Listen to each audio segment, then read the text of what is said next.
Hi, everyone, and welcome to Angie and Christie's Right Now. I'm Christy Berman.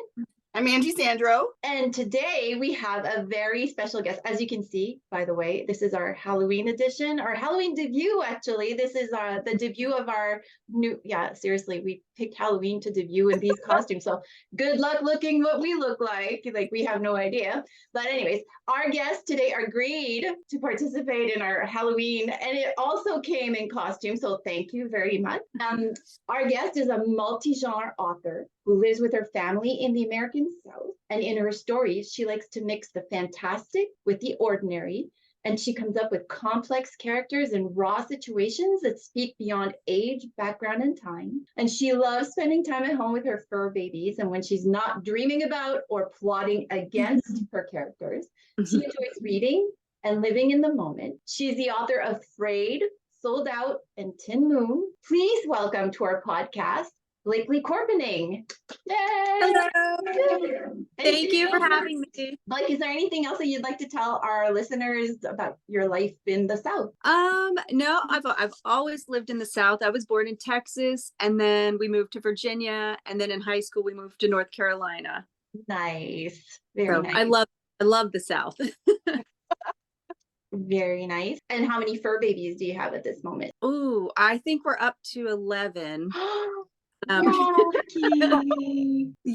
Babies do you have? We have I have let's see, we have a hound dog, Rayford, and then I had last year we had 2 kitties, and all of a sudden at Halloween last year we found another cat, and so we brought her home, and then of course she multiplied and she had 2 babies.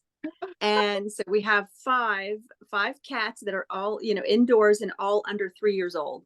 Oh, wow. So, and then we do have a mini pony outside, and then we have hens and roosters. Oh, that sounds so We much have fun. Animals everywhere. I love it. Yeah, I love. That's I have fish, so lots of goldfish. You have the kinds of animals that my kids would have loved to have, but Right, like that's what I would love. Exactly. Yeah. They would have said like, "Mom, more cats, more cats." Oh yeah, to have like chickens. Yeah, well, until it's time to clean the litter box, and then everyone's like, right? No. And with 5 cats, I'm like, oh, every time I turn around, I'm like, oh, guys, okay. So true. Self-cleaning litter boxes, where they just kind of sweeps itself. I looked into that. Yeah, actually, someone at the vet's office told me that, and I was like, ooh. So now I like daydream sometimes. I'm like, oh, self-cleaning litter box. Ooh. I know. I'm like, is this what adulting is? I know, right? Like, you used to dream about vacation. No, it's just like, oh, a litter box would clean itself would be awesome. I know. Well, there are some things that make your life a little bit easier. I totally agree, though. That would make my life so much easier. I would love it. So, Blakely, how young were you, or when did you decide that writing was something that you would like to do? Well, how did it all come about? I think it probably, like a lot of writers, I was always writing, even when I was younger. I would make up stories. I think it started when I was really little. It started with my Barbies. And, and their stories, kept getting more and more detailed. And, my cousin would come over and we would have these, just intricate plots sometimes. And we had returning characters that always, we had like the mean people and, the people that would come in and save the day. But it was always just kind of like, still they could just go and still just be Barbie at the end of the day. I love it. So, and then from there, it just, I would write little stories here and there. And in 9th grade, I took my first creative writing class, and I had the best teacher, Miss Kline. Like she was the best.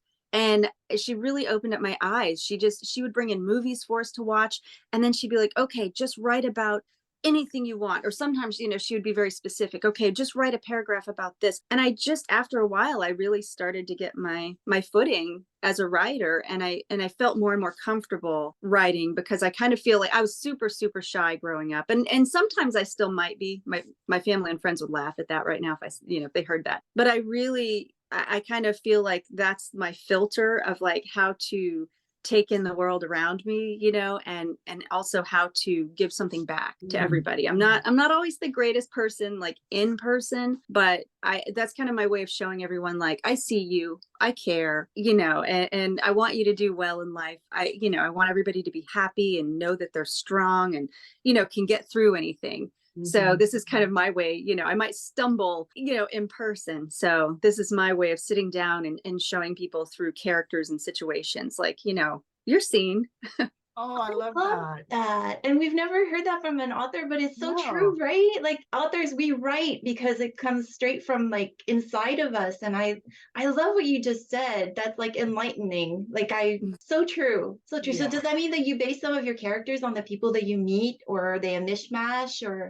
Yeah, I never actually write a character based on like one specific person I know, but it might just be maybe a feeling or just knowing like, okay, well, somebody went through this hard time and I can take those same feelings and I can put them in different situations, but just like kind of help. Cause I think, well, there's so many people also going through whatever they're going through and thinking, about themselves. Maybe their self-worth is low or, maybe they're just having a hard time. So I just like to, I put my characters through the ringer and, but at the end of it, I do always like to have that little bit of like, hope to show that like, you know what, you made it through, some of them literally might go through hell, but you made it through. And I like that because it sounds like, it's not just a cookie cutter character, not just a surface level character. It sounds like you really dig deep into what makes a character who they are, as a person, you get your characters and they're people, and they're not just they're like multi-layered and they should be and I like the fact that where it sounds like you're coming from is that you really put a lot of thought and emotion but also some of the external things that you put your characters through to help develop them into better people at the end of the book. Yes. I love that. So you go through ninth grade with, and the reason that we know that you love this teacher is because you remember her name. So right, Kline, because you only remember the names of the teachers that you really, really like, or that you really, really didn't get along with. But that's what. Yeah. You get through ninth grade, and now you're getting your feet wet. When do you decide? I'm gonna write a book. I was living with my boyfriend, who's now my husband. I was in like my early mid 20s. I was going to college, but I was also working. I actually met my husband now through skydiving. Oh, neat. And yeah, so after high school, I literally moved on to a drop zone. I literally went and lived on an airport with my husband, but and at the time I was 19. I think maybe I was 19 right when I moved in, or about 20 when I actually kind of moved there. And so we were just hanging out with everybody on the weekends. It was always a party, and then during the week we all kind of put our heads down and worked and did everything. I worked in the parts room for a while, and probably a few years in, my husband went and got a job somewhere else, and he had to get up really, really early. And so I told him, I said, well, I'll try and help you get up, or I mean, like 4 o'clock, like 4 a.m. early. Oh, and wow. I said, well, I'll try and help you get up early so you get there on time. And then that's when I was like, you know what? I could use this time in the morning and start writing before I go to work. And so I was like, I'll just do that a little bit. And then after a bit, I took like 3 or 4 different ideas that I had for separate books, and on their own, they weren't, they weren't really fleshed out. And I thought, hey, but if I take these elements and I put them into one book, I was like, oh my gosh, I think I actually have like a book. I already had my character. And so that's what I did. And I would write for about 3.5 hours almost in the middle of the night to me, but in the morning, early mornings. And I did that for about a year. And that was how I actually got my first book for my Kline series sold out. That is so cool. That is so early in the morning. I yes, because I get up at 5. So, oh wow. And my husband gets up and makes me breakfast and stuff, and it's so it's one of those things where you so appreciate it that someone would be willing to do that for you. And then that a book came out of the process as well. It's so cool. And I'm really like totally fascinated by the whole skydiving thing. Has any of skydiving ever come up in any of your books? Do you get to use that? It really doesn't. But I'm sure like if I did put anything about an airplane or anything about skydiving, I have like 10 immediate close friends and my husband that I would be like, okay, let's make sure that everything is exactly correct, other than maybe the supernatural elements, because I know if anybody goes back and reads it, they would not let me forget it. They'd be like, you messed this up? How? Okay, so now I'm curious, because if you mishmashed about 3 different stories that you had and you started writing, so do you consider yourself a plotter, or do you just write what comes out in the morning? I usually kind of get like a character in mind, and I know where I want them to end up, and that's it. So that was a little more, in my beginning of my writing process, that I actually took the different, elements from different ideas and put it together, but I still wasn't sure how my character was going to get from A to B to C to D. So I am more of a pantser. I could sit down and, before I could tell my husband, okay, I've got to write this really intense scene, so I'm going to be gone for a few hours here doing this. And then I might come back and be like, oh my gosh, they made up, this happened and this, and he's looking at me like, okay, but you wrote it, right? So you knew that was going to happen. And I'm like, I had no idea. The Just for the pantser. Fun. Yeah, like you totally have no idea where the characters are gonna go. It's so much fun. Yeah, Christy, that's I'm totally an outliner, so I have no idea how you guys do this. I don't know, because the one time that I tried to pants, my book ended up being 200K of absolutely nothing. So I need to outline, but I'm so in love with the idea of sitting down at a computer and not knowing and just writing. Like, that to me is amazing. Like, and that your characters, I don't know, they live differently in your heads than mine. It's amazing. I love the whole thing. I think it's great, but it just makes me nervous that sometimes Angie will tell me, like, I don't know how this story is going to end, but it sounds like you do know a little bit how your ending is going to be, though. I usually know like where they're going to be in their journey. I might not know like the specific scene, but I know like their headspace, where they're going to be. And I've done that with my Kline series. In the first book, Sold Out, she starts off just very lost. Just very everything. She's kind of lost her family at this point. She's lost touch with her old life. She's floundering. And in the second book, she's able to actually get some of that footing back.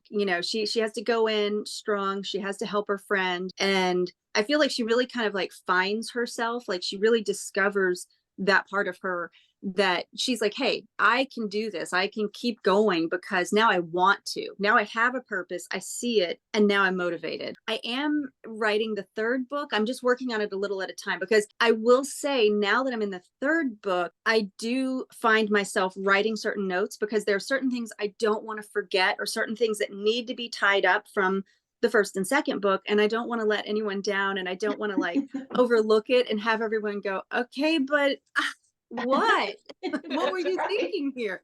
So I do have a few like scribbled notes here and there, and I pull them out every once in a while, like, okay, did I do this? And then if I did, I put a big check mark on it, and then I toss it back on the desk. So that's my organization. Have you ever tried to do an outline and like before you started a book? I mean, have you ever tried to research how to do it? Or I have, and I actually tried that when I just finished writing the sequel to Center.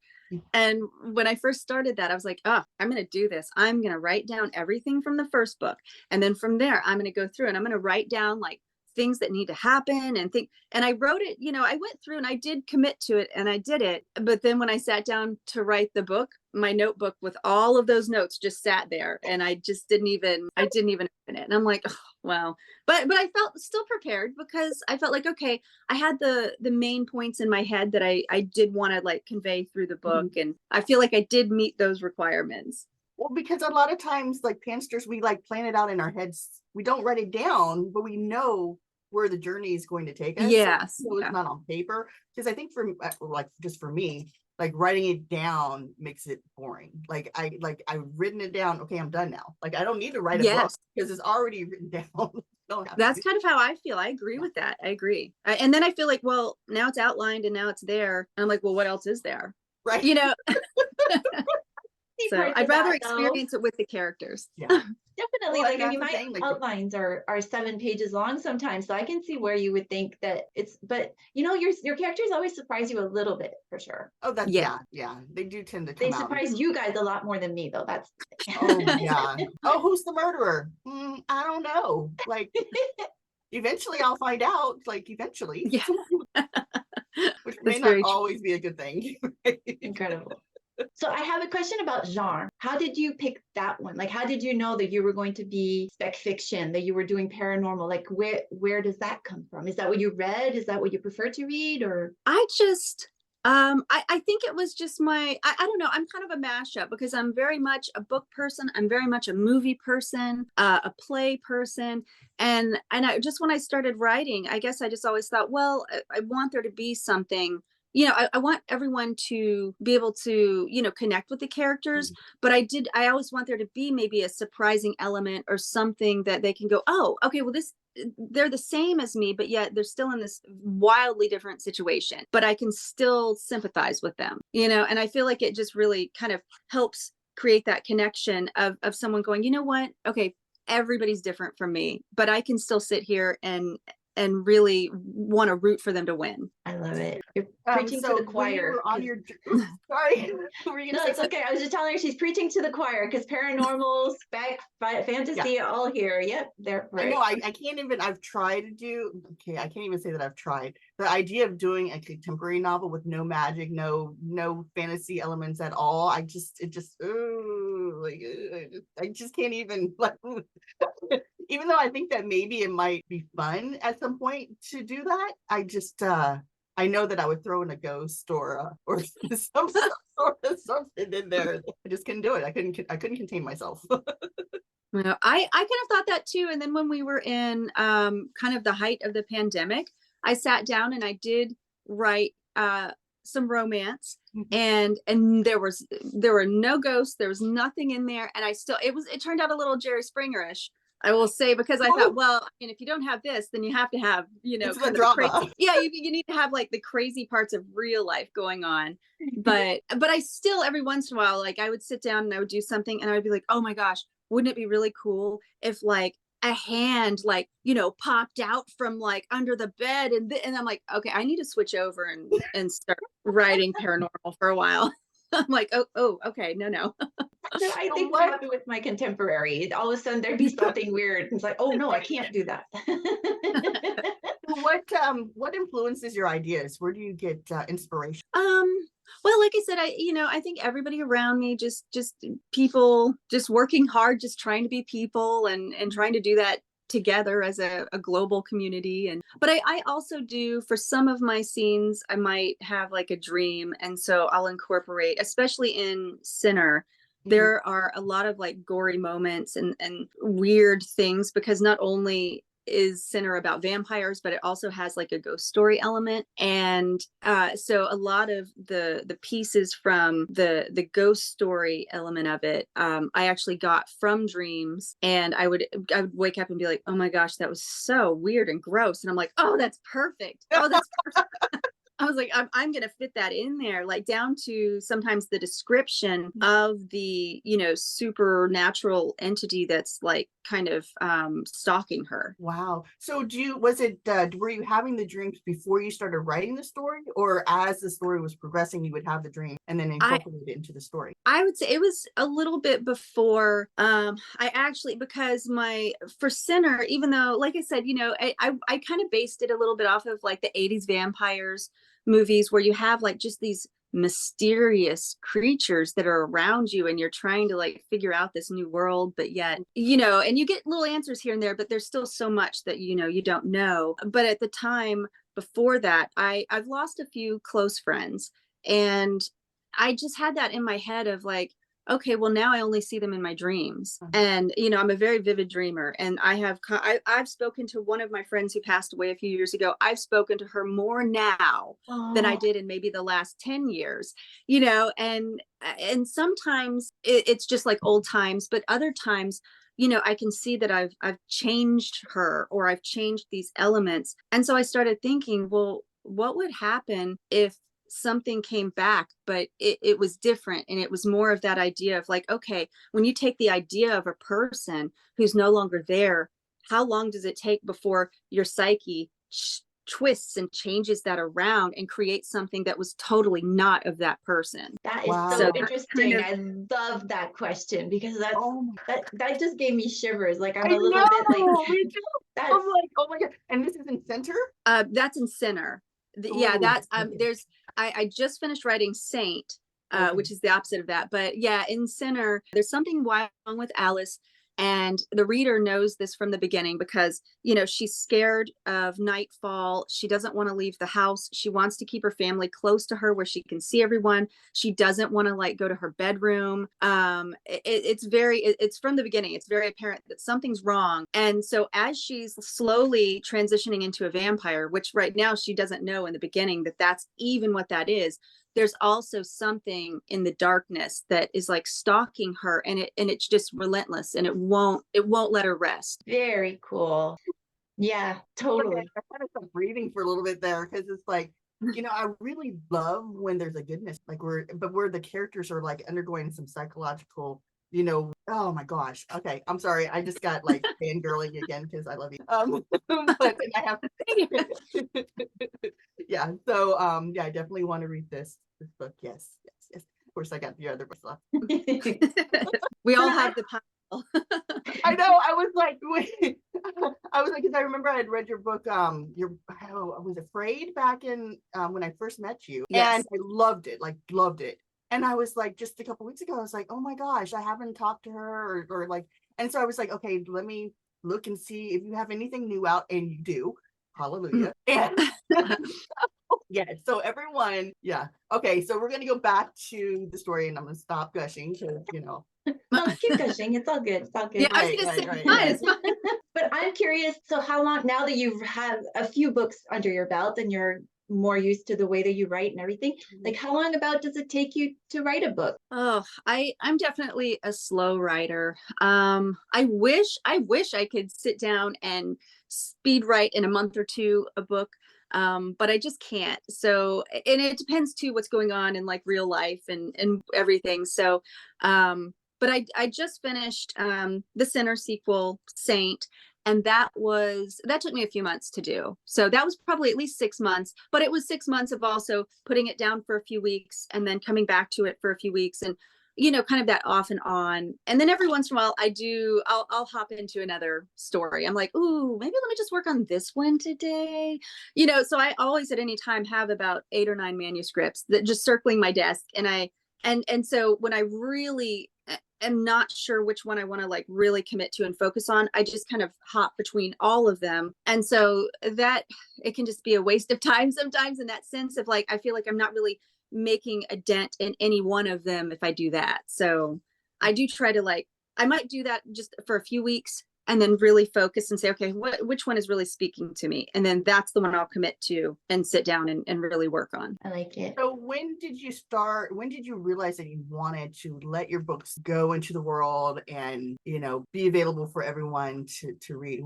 What was that process like? Well, I wrote, mid-20s, I finished Sold Out. And then a few years went by and I kind of went back and forth with that. And I actually spoke to some agents about it. But then at that point, it was 2008. And, you know, Twilight came out and it was all the vampire craze again, which I love. I mean, I love it. Anytime everyone's like vampire revival, you know, I'm like, yes, you know, but, you know, I'm like, I need more, you know, but as a writer and as a first time writer who, you know, wasn't published, you know, I had this agent and she really wanted the book. And she said, well, let me just see. And she kept it for about 6 months. And she came back and she said, no, she said, they're just shutting the door. You know, all the main publishers were shutting the door at the time to anyone who wasn't already published that had anything to do with vampires. And, you know, but I was thankful for that process because one, you know, she at first saw some things and said, well, maybe work on this, you know, and I said, oh, I will. So I did. I rewrote things and, you know, I sent it back to her. And then that's when she had it. And I thought, well, you know what, if she didn't believe in it so much, she wouldn't have kept it for 6 months. She wouldn't have tried, you know, over and over again. So that really gave me kind of that oomph I needed to be like, you know what? Okay, if she's saying that I write like Kim Harrison, and she's saying that, you know, she really wanted this book, you know, and if it was maybe a different time and I didn't come in right at that bad time, I'm like, okay, well then that means I could probably do this on my own. You know, I'm not, as a writer, I wasn't going into it going, ha ha ha, I'm gonna make millions, you know. What writer does? You know, so I thought if I could just make a meager living doing something I absolutely love and just being able to connect with everybody, I'll take it, you know. And so I've been lucky, you know. I feel like I've gotten a good you know, fanfare for my books, and but you know, I'm really bad about ads and that aspect of it. I'm really great about putting a book to, you know, writing it and putting it together. I love getting a cover. I love all the things that come into, like, you know, getting the book ready myself. And I thought, you know what, if I'd done the traditional publishing route, you know, I would have missed all that, because you don't have much of a voice unless you're like, you know, really big, like Stephen King or someone, you know. I thought I would have missed out on all of that, and really seeing, you know, this book from like the first word come together, and then be able to know that, you know, I'm really proud of this, and this is the best I can offer. And, you know, so I hope people enjoy it. Yeah, I really like the that whole create, because you have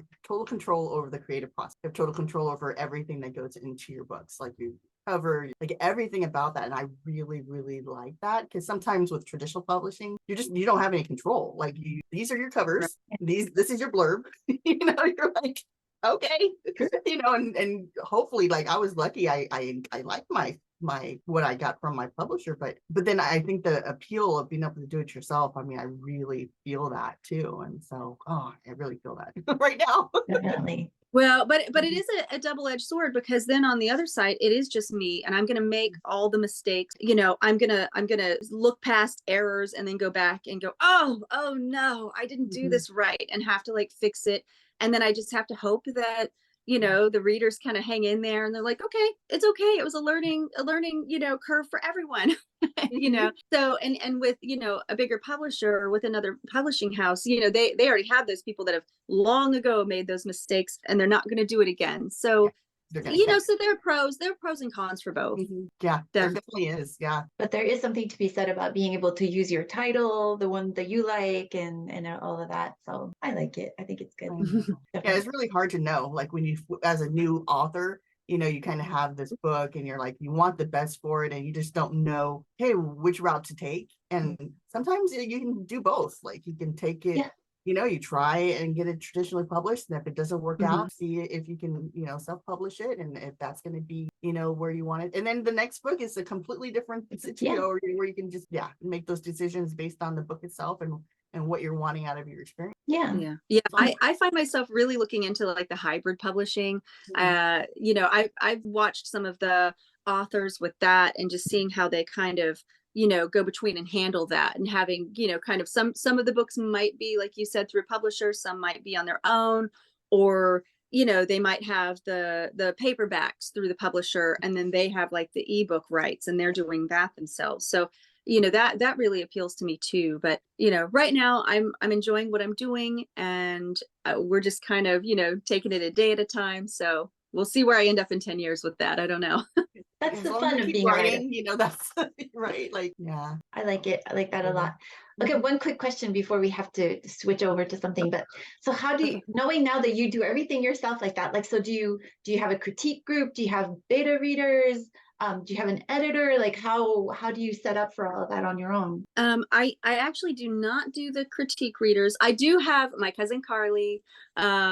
She's excellent. I send things her way, and sometimes it might be like a chapter, or sometimes I'm like, oh, by the way, here's, you know, 50,000 words, and she's like, what does that mean? What is that in pages? You know, so she'll look at it, and she's, you know, a pretty good eye for me, because she'll go through, she's read my other work, so she can go through and be like, like that didn't really ring true for this character, or that, you know, and she'll tell me those little kind of eagle eye things. And I'll go, okay, I'll go back, I'll reread that. Or she'll be like, this was a little confusing. I'm like, okay, I will go through and reflesh that out a little bit.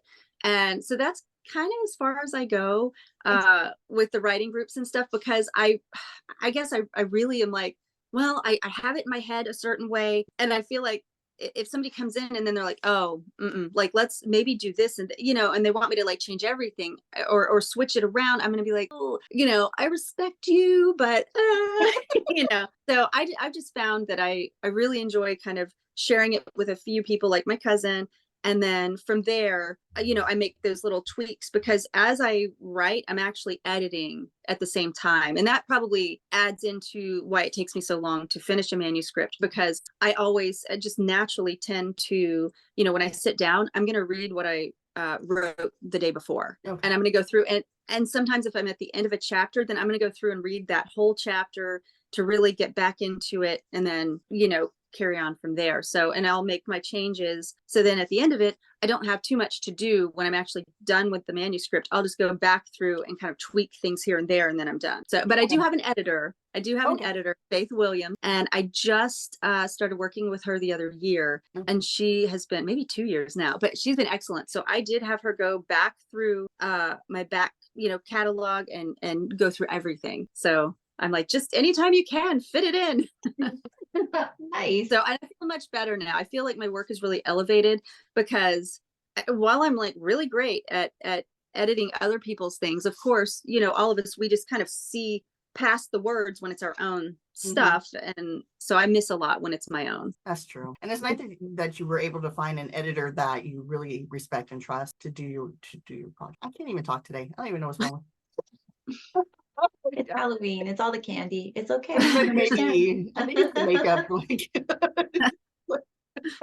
Well, thank you so much for sharing about the way you craft your ideas, your story, how the words end up on the page, how you publish. I appreciate it. And definitely you've got me. I'm reading Sinner 100%. That is like going on my TBR for sure, because it's rare that you get like goosebumps from hearing somebody describe their story, but that just happened. So yeah, no, we do. It's happening. It's happening. Thank you. But if you don't mind, we are going to ask you some questions now so that our listeners can get to know you better. We call it the speed round, but it doesn't have to be speedy either. So it's up to you, as fast or as slow as you'd like to go. Okay. Are you ready? Yes. Okay. So the number one question is, what's your favorite Halloween candy? Candy corn, which I know it's you either love it or hate it, but I love it. My daughter loves it. It's good. Very cool. I just saw on TikTok too that you pile them up and it actually looks like corn. I never really got that until, never mind, go look it up. Okay. It's true. I'll show you, Angie. I'll draw it out. Yeah, okay. We'll be doing that because I'm like, what? Yeah, we'll shut off this video. I'll show you. It's all cool. Okay. Number two, do you prefer a sunrise or a sunset? Ooh, I think a sunset, because I predominantly write in the evening. And so to me, it's like the rest of the world is going to sleep, and I can sit there and know that like, everything's quiet and calm, and I'm going to sit here for a few hours and just write. Poetic. Oh my gosh. It sounds so cool when you say it like that. I like it. Number three, who is someone you would love to meet? It can be fictional. It can be in the past. Anyone. Oh my goodness, that's a good question. You know what? If it's somebody I've never met before, I don't know. I think I would leave that up to fate. I would just go and sit on a bench and see who showed up. And I think I would enjoy that conversation very much. Really? I like that. That is so cool. Like, I mean, when you write questions and you ask people, you kind of have an idea of, I would never have thought of that response. That's awesome. And that, I don't know, that's so writerly. Like I love that. I love that. Number four, if money isn't an issue, where are you going on your next vacation? We only do one vacation a year, and it's to the beach, and we go with our friends, and we've done it since our daughters have been 1 year old. And I think I would just continue doing that, but I would just maybe get another house so that like more family and friends could come. Oh yeah, that would be fun. That I love. A beach house with lots of people, best vacations always. If you had to participate in a talent show, what would your talent? Ooh, I would love it if it was singing, but that is not real. So I would say I would probably do maybe some dramatic interpretation of something. I was a drama child, so I was in drama for years. I like it. Very cool. Number six, would you rather read the book or see the movie first? I could go either way with that, because I think I usually appreciate both. But I think sometimes if I read the book first, then I might go into the movie and go, oh, they missed that. That was like the best thing. And they like overlooked that. You Mhm. know, but sometimes if I go and see the movie first, then I'm like, oh, that was just enough. I know that's going to be different, but I'm going to go read that book. And I'm never so maybe that I would watch the movie and then read the book. It's so true because I tend to want to read the book and then I get disappointed by the movie. So you've got something there. I think that's probably the way to do it. So, number 7, the secret comes out that Bigfoot really exists. Are you surprised? I think I would just be like, ooh, like what happened to him? He really like let himself go. Like he's been hiding for how many years? And now he just like, you know, somebody dropped a bag of Skittles and that's what like got him. I don't know. I'd probably be more let down with him.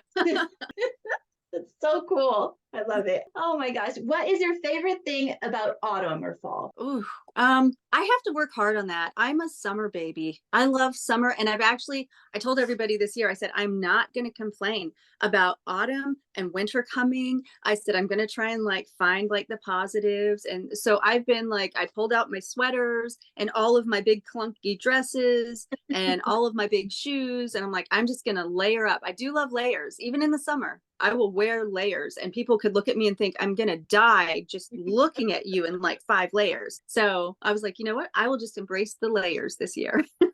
I love it. I love it. On a scale of 1 to 10, how likely are you to pick the wrong checkout line at the grocery store? Every time. Every time. Oh, that's just my luck. I'm going to do it. And if my computer freezes, and I wait, I'm going to hit that button and and then I'll go, oh, I shouldn't have done that. That made it worse. So it's the same thing. I'm going to sit there. And if I try to choose, it doesn't matter. Whichever one I hop into, that's going to be the one that took the longest. So I just have a lot of patience now. I know I do that too. And I figure like something's going on in the life of the person in front of me or whatever. And I just sigh and just say, it's okay. It's okay. And finally, the last question. Do you know how to change a flat tire? I kind of do. I could do it if I needed to. It would be messy. But I could do it. Yes, I could do it. I've had my husband's, you know, he's always doing stuff. So I've helped him and I think I've helped him enough that I would be able to do it. Thank you so much for answering those. I loved your answers. Totally out of the box. I love it. I love it. I love it. Thank you so much. Yeah, that was so much Thank fun. you guys for having me. All right, so now we need to know the most important thing. What are you coming out with next? And what's going on that you just want to share with everyone? It will be the Sinner sequel, Saint. That's the one I just finished. It won't come until next year. But I kind of explored. I felt a little upset. A lot of people didn't. I threw this character out in Sinner. And her name is Wolf. And I really thought people would love her because she's so bad. Like she's just so bad. She makes you want to be bad. But at the same time, you're like, oh, I'm glad I am not that bad, you know? And I just thought people would kind of, you know, gravitate towards her, but they did not. So I was like, well, please just wait for the sequel because, you know, they were just like, she was like too bad. Like she was a terrible person. And I'm like, well, okay, yeah, I'll give you that. But so in the sequel, I kind of explored her background a little more. Wolf is like a very bad character, but at the same time, she's very alluring. And so in the sequel, I did want to explore her background a little bit more. And it does fit in with, there's a little bit more of a storyline in this one. The first one, you know, it's very character driven. There is a story, but it's very character driven. So in this one, Alice kind of has to figure out what's happening because she's pretty much drawn between Wolf and between Jessic, and she likes both of them, but it's not a true love triangle. Worry about like falling into that. But even though I love a good love triangle, but yeah, so it does actually go into that idea of, okay, well, if you turned a woman from like 150 years ago into a vampire, what would she do with that power? You know, would she be sympathetic to everyone, or would she take it and squash everybody that wronged her or anybody who looks like anybody who wronged her? You know, and what would that look like now to a modern woman, you know, trying to converse with her and who kind of in a way loves her and also sees a part of herself in her. So I did delve more into that. So I am excited when that comes out next year to see what readers think about Wolf and like her journey. And once they know a little more, if they're a little more sympathetic or if they're like, nah, she still is just too mean. I don't know. The entire series sounds amazing. I know, it really does.